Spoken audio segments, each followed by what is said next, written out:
사랑하는 성도 여러분, 지난 한 주간 동안도 얼마나 수고들이 많으셨습니까? 수고하고 무거운 짐진 자들아 다 내게로 오라. 내가 너희를 쉬게 하리라 말씀하시는 주님의 이로하심과 인생의 무거운 짐을 벗겨주시는 하나님의 놀라우신 축복이 이 시간 저와 여러분들에게 있어지기를 간절히 축복합니다.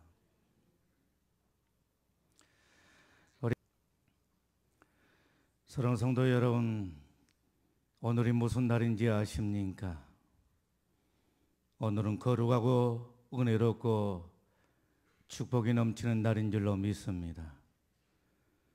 그런가 하게 되면 오늘은 부부의 날인 것입니다. 우리나라에서는 2006년 5월 21일부터 법정 기념일로 부부의 날을 제정하게 된 것입니다. 왜 부부의 날을 5월 21일로 이렇게 제정하게 된 것입니까? 5월은 가정의 달이요, 21일은 두 사람이 하나가 된다라고 하는 의미에서 5월 21일을 가정의 부부의 날로 이렇게 정하게 된 것입니다. 여러분, 부부의 날을 제정하게 된 배경을 아십니까? 부부의 날은 경남 창원에서 목회하시는 한 목사님의 노력으로 제정되게 되었는데, 목사님은 결손가정이 많은 빈민층 청소년을 상대로 해서 목회를 하시게 된 것입니다. 그런데 어느 날이었습니다.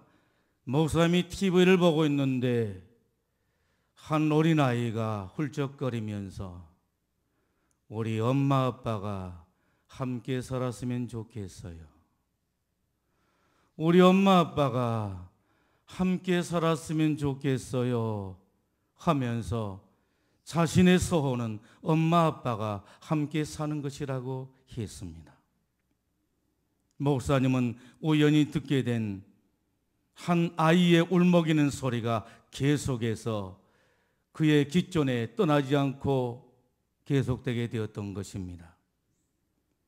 목사님에게 이 어린아이의 음성은 거룩한 부담감을 주는 것이었습니다. 이때부터 목사님께서는 부부의 날 제정을 위한 캠페인을 벌이게 되었고, 그렇게 해서 결국 2006년 5월 21일에 부부의 날이 제정되게 된 것입니다. 여러분, 성장하는 청소년들에게 있어서 가장 중요한 배경이 있다라고 한다면 그것은 무엇이라고 생각을 하십니까? 성장하는 청소년들에게 있어서 가장 중요한 배경이 있다라고 한다면 그것은 바로 다름이 아닌 부모라고 말할 수가 있는 것입니다. 그런데 부모가 이혼을 하고 자녀들을 돌보지 않는다라고 한다면 여러분, 그 아이들의 미래는 어떻게 되겠습니까? 참으로 암담하기 그지없게 될 것입니다. 이러한 심각한 문제를 깨닫고 부부의 날을 전국적으로 확산시켜 나가게 된 것입니다. 이것은 우리 기독교가 우리나라의 법과 문화를 성경적인 문화로 바꿔가는 아주 중요한 역할을 했다라고 말할 수가 있는 것입니다. 여러분, 그러면 부부의 날은 무엇을 해야 하는 것입니까? 남편은 아내에게 빨간 장미를, 그리고 아내는 남편에게 핑크색 장미를 선물하고 부부가 짧은 여행을 하거나 시댁이나 친가를 방문하는 것입니다. 그리고 서로를 칭찬해주고 옛 추억을 더듬거나 상호간의 역할을 바꾸어서 일을 하거나 부부 편지 쓰기 등 다양한 이벤트를 개최하면서 서로의 사랑을 확인하게 되는 것입니다. 여러분, 이 세상에서 아내를 가장 사랑한 사람이 있다라고 한다면 그는 바로 누구일까요? 이 세상에서 아내를 가장 사랑한 사람이 있다라고 한다면 그 사람이 누구겠느냐는 것입니다. 이웃집 아저씨일까요? 김씨 아저씨? 최씨 아저씨, 이씨 아저씨 아닐 것입니다. 남편일 것입니다. 또한 이 세상에서 남편을 가장 사랑하는 사람이 있다라고 한다면 여러분, 그는 바로 누구일까요? 이웃집 아줌마? 아니면 미스 김? 미스리? 미스채? 아닐 것입니다. 아내일 것입니다. 오늘 우리는 말씀을 통해서 교회와 그리스도의 관계를 남편과 아내의 관계로 비유해서 말씀하시는 귀한 말씀을 보게 됩니다. 그리고 이 땅에 사는 모든 부부가, 그리고 모든 가정이 행복하기를 소원하시는 주님의 모습을 발견하게 된 것입니다. 여러분, 이 세상에서 가장 아름다운 공동체가 있다라고 한다면 그 공동체는 무엇일까요? 이 세상에서 가장 아름다운 공동체가 있다라고 한다면 그것은 바로 부부의 공동체라고 말할 수가 있을 것입니다. 서로가 사랑하고 서로가 섬기고 서로가 이해하고 서로가 복종하는 부부의 공동체라고 말할 수가 있을 것입니다. 여러분, 미국의 레이건 대통령을 아십니까? 로널드 레이건 대통령 말입니다. 그는 한때 미국의 대통령을 역임했습니다. 그런데 노년에 불치병이 들게 된 것입니다. 여러분, 레이건 대통령이 노년에 불치병에 들게 되는데 그 병이 어떤 병이었습니까? 알츠하이머병이라고 하는 병에 걸리게 된 것입니다. 알츠하이머병, 무슨 병이지요? 치매에 걸리게 되었다라고 하는 것입니다. 여러분, 세상에 이런저런 병들이 많이 있지만 이 세상에서 가장 무서운 병이 있다라고 한다면 그것은 바로 무엇일까요? 암일까요? 아닙니다. 암보다 더 무서운 병이 있는데 그것은 바로 치매라고 말할 수가 있는 것입니다. 치매는 암보다 더 무서운 것입니다. 그런데 레이건 대통령이 치매에 걸리게 된 것입니다. 그래서 기억력을 상실해버리고야 만 것입니다. 그래서 레이건 대통령은 과거에 자신이 미국의 대통령이었다는 사실도 잊고 살았다라고 하는 말입니다. 그런데 그의 부인 낸시 여사는 이런 남편을 어떻게 했을까요? 요양원으로 보냈을까요? 아니면 못 모시겠다라고 길거리로 내보냈을까요? 아닙니다. 낸시 여사는 치매했던 남편 레이건 대통령과 늘 함께하면서 날이면 날마다 함께하면서 손편지를 써서 그것을 손에 쥐어주고 그것을 몇 번이고 기대고 읽어주면서 레이건 대통령에 대한 사랑을 고백하게 되었다라고 하는 것입니다. 낸시 여사는 이렇게 말합니다. 아무리 현실이 힘들고 어려워도 당신 없는 행복보다 당신이 있는 불행을 택하겠소. 이대로도 좋으니 부디 이대로라도 좋으니 제 곁에 10년만 더 있어 주세요. 치매에 걸린 레이건 대통령에게, 치매에 걸려서 미국의 대통령이었던 그 사실도 잊고 산 그 남편에게 10년만 더 곁에 있어 달라고 간청하게 된 것입니다. 따라서 한번 해볼까요? 아무리 현실이 힘들고 고통스러워도, 아무리 현실이 힘들고 고통스러워도 당신 없는 행복보다 당신 있는 불행을 택하겠소. 부디 이대로라도 좋으니 제 곁에 10년만 더 있어 주세요. 우리 가운데는 뭔 그런 소리를 하시오, 빨리 죽어야지, 이렇게 속으로 속삭인 사람이 두 사람이 보여요. 레이건 대통령은 낸시 여사의 소원을 따라서 낸시 여사의 따뜻한 보살핌으로 10년을 더 살다가 세상을 떠나게 되었던 것입니다. 레이건 대통령은 기억력은 상실했지만 그의 아내만큼은 몇 년 더 기억할 수가 있었다라고 했습니다. 때로는 잠을 자다가 잠꼬대를 하게 되는데 잠꼬대를 하면서 낸시 낸시 낸시 하고 불렀다라고 하는 것입니다. 영자, 순자, 말자 이렇게 부른 것이 아니라 낸시 낸시 낸시, 자기 아내를 찾게 된 것입니다. 여러분, 혹시 살다가 여러분들의 남편이 치매가 오면, 여러분들의 아내가 치매가 오게 되면 입원시킬 요양원을 미리 알아보고 있는 것은 아닙니까? 여러분, 부부의 참사랑은 언제 나타나게 되는 것입니까? 위기를 만났을 때인 것입니다. 어려운 일을 만났을 때인 것입니다. 이때 진정성을 알 수가 있다라고 하는 말씀인 것입니다. 행복한 부부는 그 어떤 위기가 찾아온다 할지라도, 그 어떤 어려움이 찾아온다 할지라도 그 사랑이 깨어지지 않게 된다라고 하는 말입니다.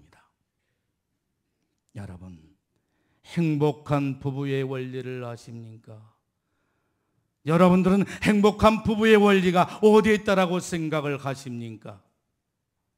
돈에 있습니까? 명예에 있습니까? 권세에 있습니까? 아니면 쾌락에 있습니까? 아닙니다. 오늘 주님께서는 저와 여러분들을 향하여 말씀하시기를 에베소서 5장 18절 말씀을 통해서 행복한 부부는 바로 술 취하지 말라 이는 방탕한 것이니 성령 충만을 받으라, 성령 충만에 있다라고 말씀하고 계시는 것을 볼 수가 있습니다. 여기에 보게 되면 술 취함과 성령 충만을 서로 비교하여 말씀하고 있는 것을 보게 됩니다. 비교하는 이유가 무엇일까요? 술 취함과 성령 충만을 비교하고 있는 이유가 무엇일까요? 유사성이 있다라고 하는 말씀인 것입니다. 어떤 유사성이 있을까요? 술에 취한다라고 하는 것은 술을 한 모금, 두 모금 마시는 것이 아니라 술을 왕창 마셔서 술에 완전히 취한 상태를 말하는 것이요, 술의 지배를 받아서 술의 힘으로 움직이는 것을 말하는 것입니다. 그러면 성령 충만은 무엇을 말하는 것일까요? 성령 하나님으로 내 안에 가득한 것을 말하는 것입니다. 성령 하나님이 내 안에 가득해서 성령의 지배를 받고 성령의 이끄심을 받아서 성령에 따라 행동하는 것을 가르쳐서 성령 충만이라고 말하는 것입니다. 여러분, 술 취함과 성령 충만의 유사성이 무엇입니까? 취한 이 지배를 받는다라고 하는 것입니다. 그렇다면 차이점은 무엇입니까? 사도 바울은 술 취하지 말아야 될 이유를 말씀하고 있는데 그 이유가 바로 무엇입니까? 이는 방탕한 것이니라고 말씀하고 있는 것을 보게 됩니다. 술에 취하게 되면 방탕하게 되는 것입니다. 술이 사람을 방탕하게 만든다라고 하는 말입니다.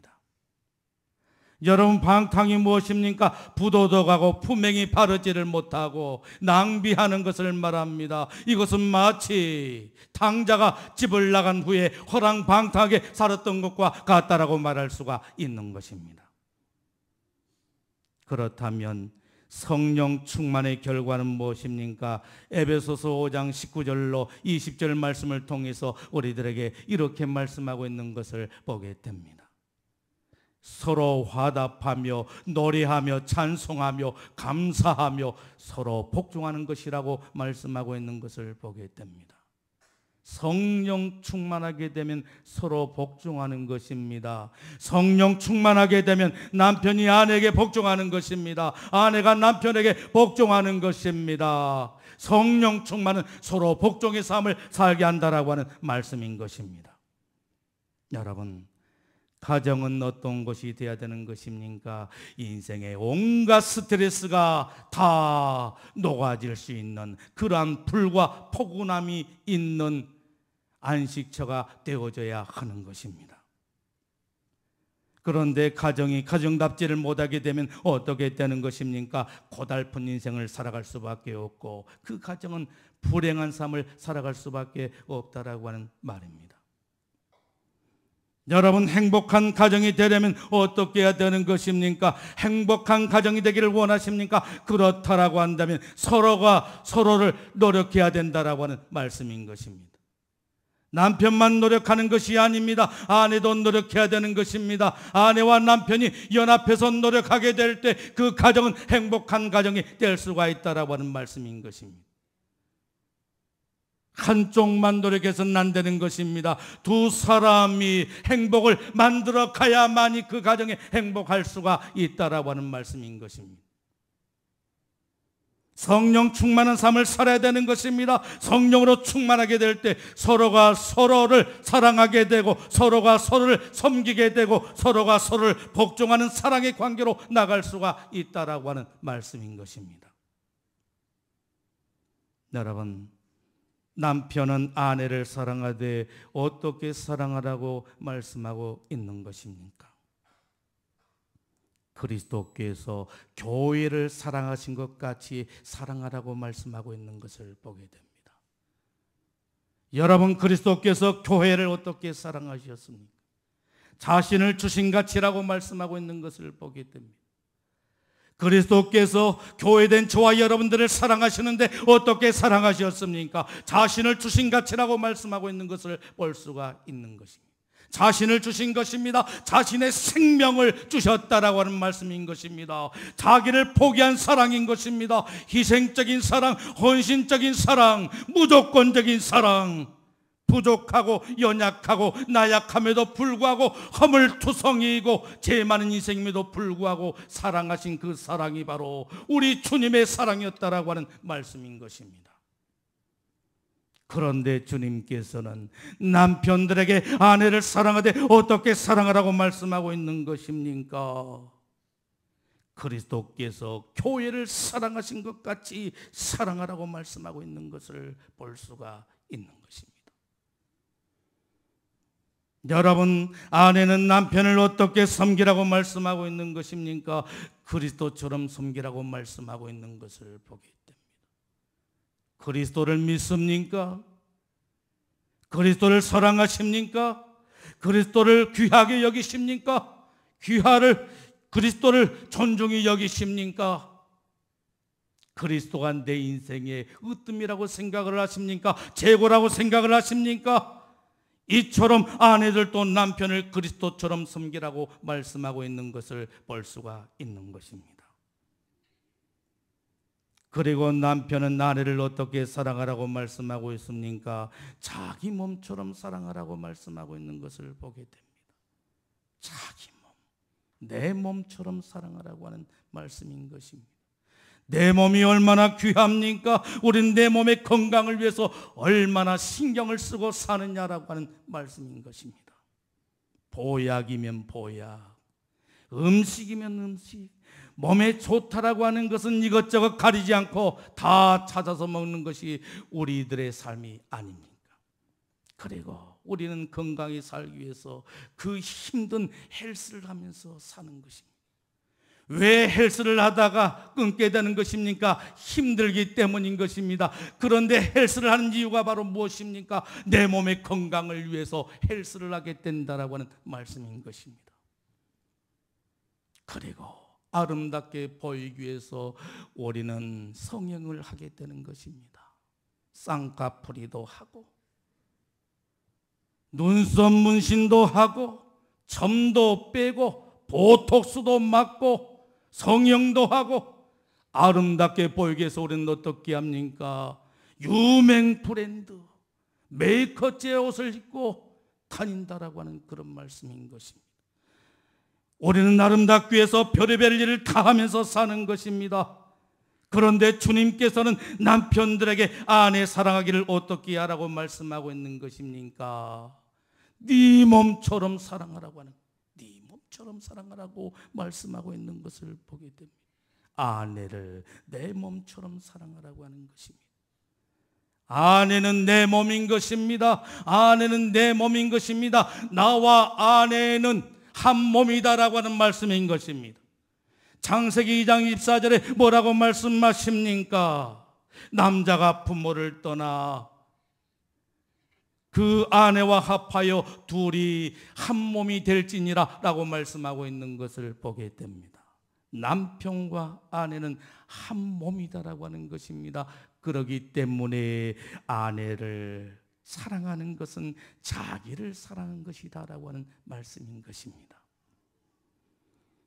여러분, 남편이 아내의 머리가 된다라고 하는 이 말의 의미가 무엇입니까? 남편이 아내의 머리가 된다라고 하는 것은 지배하라고 하는 말입니까? 아닙니다. 섬기라고 하는 것입니다. 다스리라고 하는 말입니까? 아닙니다. 돌보라고 하는 말씀인 것입니다.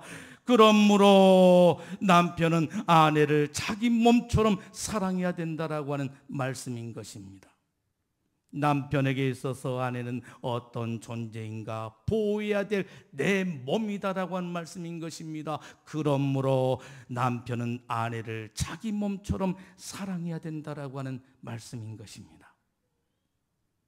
사랑하는 성도 여러분, 이 세상에서 가장 아름다운 공동체가 있다라고 한다면 그 공동체는 바로 무엇일까요? 부부 공동체, 서로가 사랑하는 공동체, 서로가 섬기는 공동체, 서로가 복종하는 공동체. 이 공동체, 부부 공동체가 이 세상에서 가장 아름다운 공동체라고 말할 수가 있는 것입니다. 여러분, 이 공동체를 어떻게 만들 것입니까? 서로가 노력해야 되는 것입니다. 행복은 누가 가져다 주는 것이 아닙니다. 하늘에서 떨어진 것이 아닙니다. 땅에서 솟아난 것이 아닙니다. 행복은 남편과 아내가 연합해서 만들어가는 것이라고 말할 수가 있는 것입니다. 그리고 성령으로 충만한 삶을 살아야 되는 것입니다. 내 안에 성령 하나님으로 충만하게 하게 되면 그 성령 하나님께서 행복한 가정으로 우리를 이끌어 주신 줄로 믿습니다. 서로가 사랑하게 만들고, 서로가 이해하게 만들고, 서로가 용서하게 만들고, 서로가 복종하게 해서 아름다운 공동체를 만들게 된 줄로 믿습니다.